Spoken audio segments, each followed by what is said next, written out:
Selamat pagi teman-teman kita semua. Perkenalkan, nama saya Nicholas Bultom. Saya dari jurusan Kehutanan Institut Jakarta dari Prodi SHTI LPB. Kali ini saya akan membawakan materi tentang resolusi spasial yang akan saya jelaskan dalam beberapa metode. Resolusi spasial mengacu pada tiga detail atau kejelasan dalam mempresentasikan representasi informasi keuangan yang penting untuk memahami lingkungan kita dan keputusan lebih baik dalam berbagai bidang.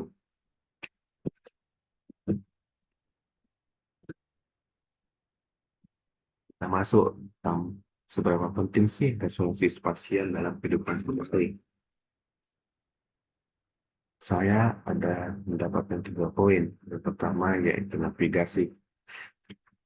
Resolusi spasial yang tinggi memungkinkan kita melakukan navigasi yang lebih akurat, maupun di jalan raya maupun dalam gedung-gedung. Kemudian pengambilan keputusan.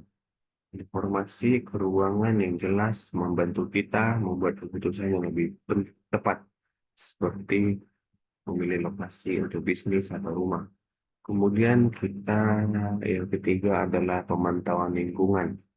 Resolusi spasial yang baik memungkinkan pemantauan perubahan lingkungan seperti kota, deforestasi. Kemudian kita masuk ke bagaimana cara mengukur resolusi spasial. Yang pertama menggunakan pixel density. Jadi jumlah pixel per satuan luas seperti pixel per inch atau pixel per meter. Kemudian dengan ground sample distance, GSD. Jarak permukaan bumi diwakili satuan pixel dalam citra. Kemudian skala planet, rasio jarak mereka terhadap jarak sebenarnya di lapangan. Kemudian kita masuk ke faktor-faktor yang mempengaruhi resolusi spasial. Yang pertama itu ada jarak pandang, kedua adalah teknologi sensor, kemudian kondisi atmosfer, dan keempat adalah sudut pandang.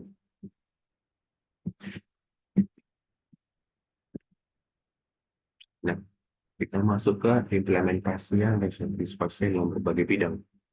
Yang pertama adalah penginderaan jarak jauh, yaitu mengamati dan memetakan permukaan bumi dengan resolusi yang tinggi. Kemudian di bidang medis, membantu diagnosa dan perawatan, seperti pada pencetakan medis.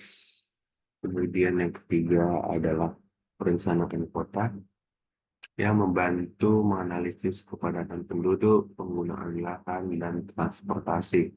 Kemudian yang ketiga adalah pertanian, memungkinkan pemantauan pengolahan tanaman serta lahan yang lebih akurat.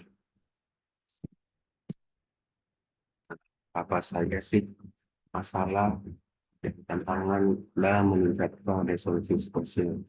Yang pertama adalah biaya yang membutuhkan investasi yang besar, kemudian ukuran data yang besar dan komputasi, yaitu pemrosesan data resolusi tinggi yang membutuhkan daya komputasi yang besar. Kemudian kita masuk ke perkembangan teknologi dan resolusi spasial.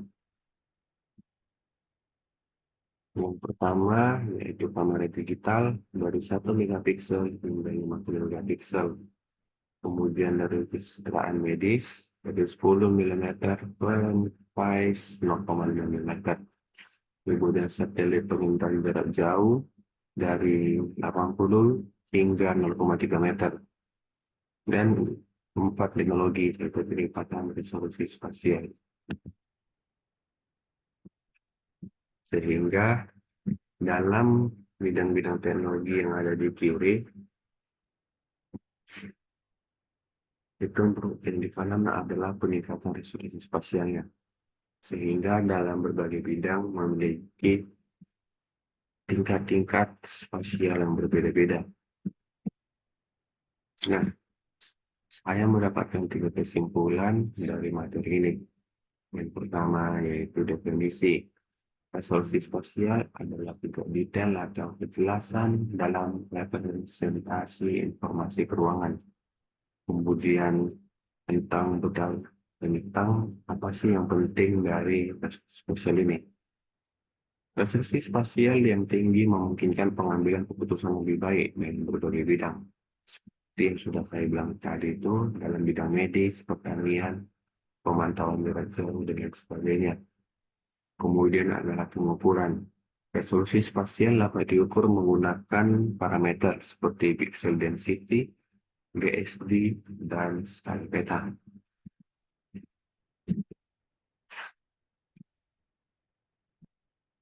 Jadi ya, ini adalah hmm, saya mengucapkan terima kasih dan saya sudah menyelesaikan memanfaatkan materi saya tentang resolusi spasial. Saya lakukan dari kurang dalam sudut kata atau perilaku sebenarnya lakukan presentasi. Mohon maaf dan saya ucapkan terima kasih jika sudah memberikan waktunya untuk menonton video saya. Saya mengucapkan terima kasih.